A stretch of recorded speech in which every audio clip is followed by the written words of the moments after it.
This is the NEET 2016 question in waves. The question says, a uniform rope of length L and mass M1 hangs vertically from the rigid support. So if you try to draw what you mean to say, assume this is the rigid support. There is a wire to this rigid support whose length is L, mass is M1. A block M2 is attached to the free end of the rope, right? A transverse pulse of wavelength lambda is produced at the lower end of the rope. So what he mean to say is, from here, a wave is generated in such a way that its wavelength is equal to lambda. Its wavelength equal to lambda 1 initially at the lower end. But when it reaches to the top, its wavelength has become lambda 2. Then what is the ratio of lambda 1 by lambda 2? That's what is question is, right?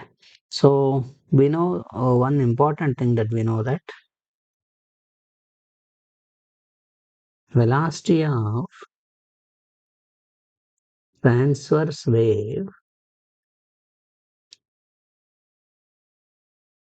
in a stretched string equal to square root of tension by linear density, where linear density is mass per unit length. But being a wave, this velocity can be written like n lambda.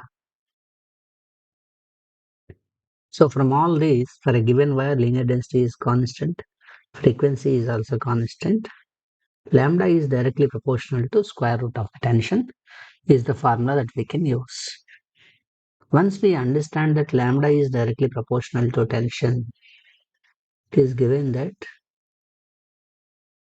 when bottom wavelength is lambda 1, it is given that bottom wavelength is lambda 1 and reaching the top wavelength is lambda 2. I can write lambda 1 by lambda 2 equal to square root of tension 1 by tension 2. Lambda 1 by lambda 2 is this tension is generated by the weight. When you are at the bottom, when you are at the bottom, tension is because of the weight that is there at the bottom, that is M2G. So lambda 1 is M2G. This is about this place. Here you are having a tension T1. But when you go to the top, the tension T2 is not only because of this weight and because of this weight of the rope also has to be taken into account. Then that becomes M1 plus M2 times of G. This G and G will cancel. And lambda 1 by lambda 2 equal to root of M2 by M1 plus M2. But he wants lambda 2 by lambda 1, that is square root of M1 plus M2 by M2.